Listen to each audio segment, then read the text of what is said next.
கருவூர் தேவர் வீட்டு வாசலுக்கு முன் வந்து நின்று 2 கைகளையும் தூக்கி மன்னிக்க வேண்டும், மன்னிக்க வேண்டும் என்று கதறினான். சுருண்டு விழுந்து மெல்ல தவழ்ந்து வந்து கருவூர் தேவரின் காலில் விழுந்து, என் கர்வத்தை மன்னிக்க வேண்டும், எனக்கு இதற்கு மேலும் தண்டனை இருப்பினும் நீங்கள் தரலாம், நான் ஏற்றுக்கொள்ள சித்தமாக இருக்கிறேன். அவர் அறியாது சோழ தேசத்தில், ஏன் பரத கண்டத்தில், ஏன் இந்த பிரபஞ்சம் முழுவதும் எதுவும் அசைவதில்லை. குரு என்பவருக்கு அருகில் உட்கார்ந்திருப்பது போல சந்தோஷமான விஷயம் உலகத்தில் வேறு எதுவும் இல்லை. எல்லாம் கற்றறிந்து எந்த கேள்விக்கும் பதில் கொடுத்து எது பற்றியும் தெளிவாக பேசி உள்ளுக்குள் இருக்கும் சந்தேகங்களை மெல்ல அகற்றி சீடன் அறியாமலேயே அவனை வழிநடத்தி கொண்டு போகிற மகானுக்கு குரு என்றுதானே பெயர். அவ்வளவு வயதா உங்களுக்கு? ஏன், கிருஷ்ணருடைய காலத்தில் கூட நான் இருந்திருக்கிறேனே. அவர் யாதவ மன்னராக அங்கு ஆட்சி செய்து பாரத போர் நடத்திய போது நானும் அங்கு போயிருக்கிறேன்.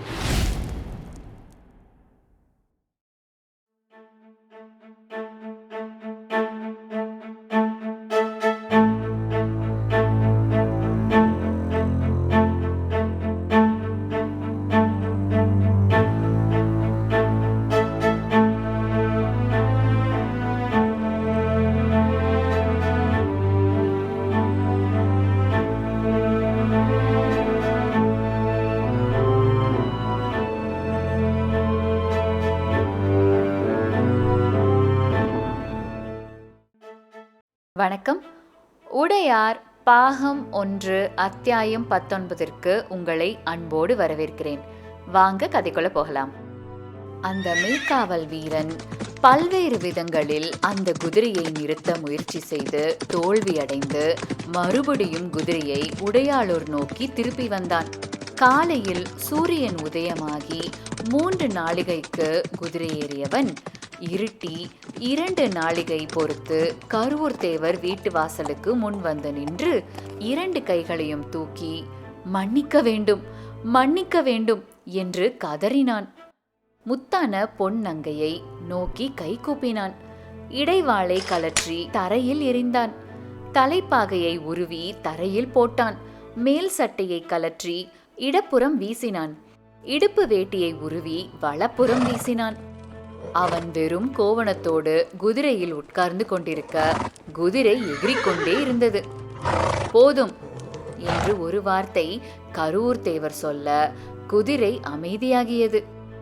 அந்த மெய்க்காவல் வீரன் உடம்பு நடுங்க கீழே இறங்கி சுருண்டு விழுந்து மெல்ல தவழ்ந்து வந்து கருவூர் தேவரின் காலில் விழுந்து, என் கர்வத்தை மன்னிக்க வேண்டும், எனக்கு இதற்கு மேலும் தண்டனை இருப்பினும் நீங்கள் தரலாம், நான் ஏற்றுக்கொள்ள சித்தமாக இருக்கிறேன் என்று சொன்னான். நீ மெய்க்காவல் செய்தது போதும், உன் ஊருக்கு போய் உழவு தொழில் செய் என்று அவனை கருவூர் தேவர் திரும்பி அனுப்பினார். அன்றிலிருந்து பழையாறை மெய்க்காவல் வீரர்கள் எவரும் உடையாளூரில் வாலாட்டுவதில்லை. கருவூர் தேவரின் புகழ் சோழ தேசம் முழுவதும் பரவியது. கருவூர் தேவர் சிறந்த வைத்தியர், சித்த புருஷர், ஞானி, சோழ மன்னர் ராஜராஜர் விரும்பி ஏற்றுக்கொண்ட குரு. அரசாங்கத்தின் முக்கிய முடிவுகளை சேனாதிபதி கிருஷ்ணராமன் என்கின்ற மும்முடி சோழ பிரம்மராயர் அவருக்கு தெரிவித்துவிட்டுதான் தொடர்ந்து நடத்துவார். அவர் அறியாது சோழ தேசத்தில், ஏன் பரத கண்டத்தில், ஏன் இந்த பிரபஞ்சம் முழுவதும் எதுவும் அசைவதில்லை. அவருடைய முழு பலம் தெரிந்தவர்கள் வெகு சிலரே.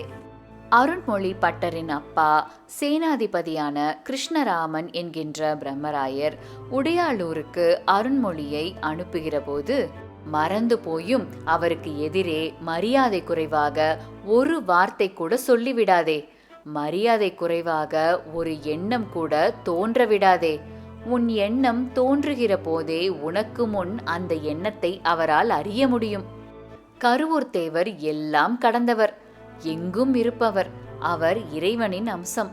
சோழ தேசத்தின் உயர்வுக்கு மிக முக்கிய காரணம் கருவூர் தேவர். இதை ராஜராஜர் நன்கு அறிவார். அரண்மனையில் உள்ள பல பெண்டீர்களும் முக்கியமானவர்களும் அறிவார்கள். எனக்கும் தெள்ளத் தெளிவாக தெரியும். தயவு செய்து நீயும் புரிந்து கொள். அவரை நோக்கி சிறிதளவும் பிசங்காக நடந்து கொள்ளாதே. இது என் கட்டளை. மீறி நடந்ததாக தெரிந்தால் அவர் உன்னை தண்டிக்கிறாரோ இல்லையோ, நான் உன்னை கடுமையாக தண்டிப்பேன் என்று எச்சரித்து அனுப்பினார். தன் அன்பு தந்தையும் சேனாதிபதியுமான பிரம்மராயர் இத்தனை கடுமையாக பேசி அருண்மொழி பார்த்ததே இல்லை. அவன் அப்பாவை நமஸ்காரம் செய்து, தந்தையே, உங்கள் உத்தரவுபடி கருவூர் தேவரை நெஞ்சுக்குள் வைத்து போற்றி நடந்து கொள்வேன். சிறிதளவும் அவரை எதிர்க்கிற ஒரு மனோபாவத்தை வளர்த்து கொள்ள மாட்டேன். அதே நேரம் எனக்கு இருக்கிற கேள்விகளை, பிரபஞ்சம் பற்றிய சந்தேகங்களை, வாழ்க்கை பற்றிய அலசல்களை அவரிடம் கேட்டு தெரிந்து கொள்ள வேண்டும் என்று ஆவல் இருக்கிறது. இதற்கு உங்கள் அனுமதி வேண்டும் என்று கைகூப்பினான். இதை என்னிடம் கேட்பதை விட அங்கு போய் நின்றதும் அவரிடம் கேள். அவர் கற்றுத்தருகிறேன் என்றால் மேற்கொண்டு தொடர்ந்து பேசு, இல்லையெனில் வெறுமே அங்கு ஒரு வேலைக்காரனாக இரு என்று பதில் சொன்னார். அருண்மொழி சம்மதித்தான். சோழ தேசத்தின் வழிகாட்டியாக இருக்கிற கருவூர் தேவரோடு ஓரிரு மாதம் இருப்பதற்காக அவரை நோக்கி வந்து அவரை நமஸ்கரித்து அவர் அனுமதி பெற்று அவர் வீட்டிற்கு எதிரேயுள்ள ஒரு அந்தணர் வீட்டில் தங்கியிருந்து அவரை தினசரி தரிசித்து வந்தான். கருவூர் தேவர் அருண்மொழியை அருகே உட்கார வைத்து அவன் தகப்பனாரான சேனாதிபதி கிருஷ்ணன் ராமனுடைய நலன்கள் பற்றி விசாரித்தார். அவன் படிப்பு பற்றி விவரம் தெரிந்து கொண்டார். இரு என்று கட்டளையிட்டார். கருவூர் தேவர் அருண்மொழியை சேனாதிபதியின் மகன் என்று கொண்டாடவும் இல்லை, புறக்கணிக்கவும் இல்லை. எப்போது அவனிடம் பேச வேண்டுமோ, என்ன அவனிடம் பேச வேண்டுமோ அதை மட்டும் தெளிவாக பேசி வந்தார். குரு என்பவருக்கு அருகில் உட்கார்ந்திருப்பது போல சந்தோஷமான விஷயம் உலகத்தில் வேறு எதுவும் இல்லை. எல்லாம் கற்றறிந்து எந்த கேள்விக்கும் பதில் கொடுத்து எது பற்றியும் தெளிவாக பேசி உள்ளுக்குள் இருக்கும் சந்தேகங்களை மெல்ல அகற்றி சீடன் அறியாமலேயே அவனை வழிநடத்தி கொண்டு போகிற மகானுக்கு குரு என்றுதானே பெயர். அப்படிப்பட்ட குருவின் சந்நிதானம் எத்தனை இதமானது! வாழ்க்கையை பற்றி எவ்வளவு பெரிய நம்பிக்கைகளை இவர் பேச்சுகள் கொடுக்கின்றன. அருண்மொழி பட்டன் ஆச்சரியத்தோடு தன் எதிரே அமர்ந்திருக்கிற கருவூர் தேவரை பார்த்து கொண்டிருந்தான். கருவூர் தேவருக்கு இடப்பக்கம் அவன் அமர்ந்திருக்க, வலப்பக்கம் உள்ளவர்களையெல்லாம் அவர் பார்த்து கொண்டிருந்தார். நீண்ட வெள்ளை தாடி, அதை விடவும் வெண்மையாய் பூத்த தலைமுடி, சுருக்கங்கள் விழுந்த முகம், மெத்து மெத்தென்ற உள்ளங்கைகள், நீண்ட விரல்கள், பொன்னிறத்தோடு கூடிய முழங்கை ரோமங்கள், எலும்புகள் துருத்தி கொண்டிருக்கும் உடம்பு, கூர்மையான கண்கள், படம் போன்ற மார்பு, உபவாசத்தால் ஒட்டிய வயிறு, நல்ல உயரம். அவர் அவ்வப்போது சிரிக்கும் பொழுது மனம் சொக்கி போய் அவரையே பார்த்து கொண்டிருக்கும். பேச்சை விட அந்த சிரிப்பில்தான் எல்லோர் மனமும் மயங்கி அவர் காலில் கீழே வலித்து போட்ட உணவாய் விழுந்து கிடந்தது. அவர் யாரையும் வேற்றலாகவே பார்க்கவில்லை, எவரையும் பிரித்தே எண்ணவில்லை. யார் வந்தாலும் எழுந்திருக்கவில்லை, எது நடந்தாலும் பதட்டப்படவில்லை. இது இப்படிதான் நடக்கும் என்று தெரிந்தது போலவே எப்போதும் அமர்ந்திருந்தார். ஐயா, உங்களுடைய ஊரான கருவூர் எங்கே இருக்கிறது? நீங்கள் எப்போது பிறந்தீர்கள்? எதிரே அமர்ந்திருந்த ஒரு படித்த இளைஞன் கை கட்டி கொண்டு கேள்வி கேட்டான். என்னுடைய தாயின் கருப்பைதான் நான் பிறந்த ஊர். என் தாய் எந்த ஊரில் இருந்தாள் என்று எனக்கு தெரியவில்லை. அது பற்றி நான் அக்கறையும் படவில்லை. என் தாயினுடைய ஊருக்கு வந்து சேர்ந்த உடனேயே அந்த ஊர் பற்றி நான் தெரிந்து கொண்டு விட்டேன். அந்த ஊரில் நான் வளர்ந்த ஒவ்வொரு நொடியும் எனக்கு ஞாபகம் இருக்கிறது. நான் வெறும் ஆத்மாவாகவே அங்கு இருந்தாலும் அந்த ஆத்மா என் மனதை மலர வைத்தது. மனம் மலர புத்தி ஒன்றானதும், புத்தி பலமாக உடம்பில் உள்ள அவயங்கள் வளர்ந்ததும், அவைகளுக்கு புத்தி கட்டளையிட்டதும் எனக்கு தெல்ல தெளிவாக நினைவில் இருக்கிறது.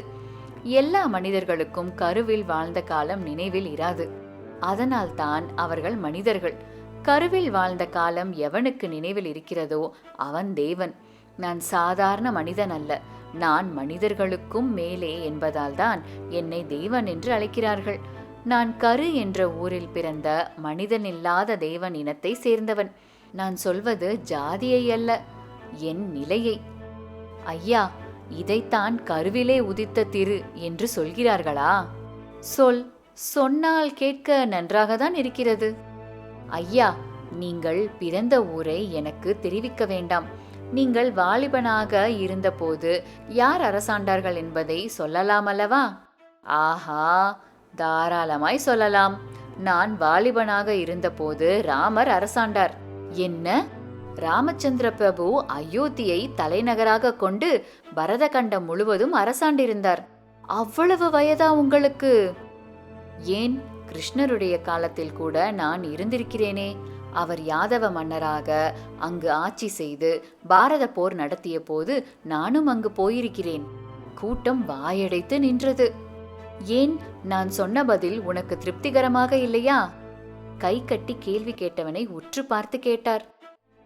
எனக்கு தெரியவில்லை ஐயா, நீங்கள் பேசுவது அதிசயமாக இருக்கிறது. நீ உனக்கு தேவையில்லாத விஷயத்திற்கு கேள்வி கேட்டிருக்கிறாய். அதனால் பதில் அதிசயமாய் போய்விட்டது. உனக்கு தேவைப்பட்டிருந்தால் பதிலை ஆராய்கின்ற புத்தி உடனே மனதிற்கு வந்திருக்கும். எனவே நீ என்னை பற்றி ஆராய்வதை விட்டுவிட்டு உன்னை பற்றி நீ யார் என்று விசாரிக்க கற்றுக்கொள். நான் யார் என்று எப்படி விசாரிப்பது? இடது பக்கம் அமர்ந்திருந்த அருள்மொழி பட்டன் சற்றென்று கேள்வி கேட்டான். உன்னை உற்று பார்ப்பதன் மூலம். என்னை உற்று பார்ப்பது எவ்விதம் நடக்கும்? அது தியானத்தின் மூலம் நடைபெற வேண்டிய விஷயம். தியானம் செய்வதற்கு என்ன முறை? தியானம் செய்வதற்கு மந்திர ஜபம் அல்லது இறைவன் நாமம் திரும்ப திரும்ப சொல்லப்பட வேண்டும். எந்த இறைவன் நாமத்தை நான் திரும்ப திரும்ப சொல்லலாம்? வேறொருவன் கேட்டான். எதை வேண்டுமானாலும் சொல்லலாம். அதோ அந்த முற்றத்தில் இருக்கின்ற காக்கை கா கா என்று அடிக்குரலில் குமுறுகிறதே, அதே விதமாக கூட சொல்லலாம். மரா மரா என்று ஒரு மரத்தின் பெயரை சொல்லிக் கொண்டிருந்தவன் ராமருடைய காவியத்தை எழுதுகின்ற ஞானத்தை பெறவில்லையா? அதேபோல் நீயும் அந்த காக்கை போல அடிக்குரலில் குமுற கற்றுக்கொள். உனக்கு தியானம் கைகூடும். தியானம் கைகூடினால் சகலமும் நடக்கும். இடையராது மந்திர ஜபம் செய்வதற்கு என்ன யுக்தியை கையாள வேண்டும்? வைராக்கியம் வேண்டும். தந்திரங்கள் பலிக்காது. செய்தே ஆக வேண்டும் என்ற வெறி ஒரு மனிதனுக்கு ஏற்பட வேண்டும். அந்த வெறி ஒருவனுக்கு எப்போது ஏற்படும்? எவன் தோற்று போய் சிதறுண்டு கிடக்கிறானோ, எவன் வாழ்க்கையில் அடி வாங்கி அழுகிறானோ அவனுக்குள் தான் வேகமாக வைராக்கியம் பிறக்கும். மனதில் அதிருப்தி ஏற்படும் வரை, உலக வாழ்க்கையில் நசுங்கி வேதனைப்படும் வரை கடவுள் பற்றிய சிந்தனை எவருக்கும் வராது. வெற்றிகள் உங்களுக்கு மயக்கத்தை கொடுத்து கடவுளிலிருந்து அப்பால் அழைத்து போய்விடும். நான் செய்தேன், என்னால் முடியும் என்கின்ற அகங்காரத்தை கொடுக்கும். அகங்காரம் வளர வளர உங்களை சுற்றியுள்ள மனிதர்களை கூட நீங்கள் அறிய முடியாமல் போய்விடுகிறீர்கள். இதுதான் தோல்வியே வெற்றிக்கு அடிப்படை என்ற காரணமா? அப்படியும் வைத்துக் கொள்ளலாம். கருவூர் தேவர் மாணவர்களோடு அந்த மாளிகையின் கூட்டத்தில் பேசிக் கொண்டிருக்கும் போது முற்றத்தை ஒரு கணம் உற்று பார்த்தார். மெல்ல பின்பக்கம் எட்டி பார்த்தார். முத்துநங்கை, மழை வரும் போல் இருக்கிறது. மாடியில் நெல் உலர்த்தியிருக்கிறார்கள், அதை வாரிக்கொண்டு வந்துவிடு என்று உத்தரவிட்டார். ஐயா, எப்படி சட்டென்று மழை வரும் என்று சொல்கிறீர்கள்? நன்கு வெயில் காய்கிறது, ஆனால் வெளிச்சம் குறைந்துவிட்டது, காற்றின் திசை மாறிவிட்டது. இவற்றை வைத்துதான் மழை வரும் என்று சொல்கிறேன். ஐயா, இந்த மழை வருவதை தெரிந்து கொள்ளும் தந்திரத்தை எனக்கு கற்றுக் கொடுத்தாலாகாதா? உலகத்தில் ஒரே ஒரு தந்திரம்தான் உண்டு தம்பி. கேள்வி கேட்டவனை நோக்கி அவர் பதில் சொல்ல துவங்கினார். இத்துடன் உடையார் பாகம் 1 அத்தியாயம் 19 முற்றிற்று. மீண்டும் அடுத்த பதிவில் சந்திப்போம். நன்றி, வணக்கம். தொடர்ந்து பயணிக்க டூ நாலேஜ் சேனலை சப்ஸ்கிரைப் செய்யுங்கள்.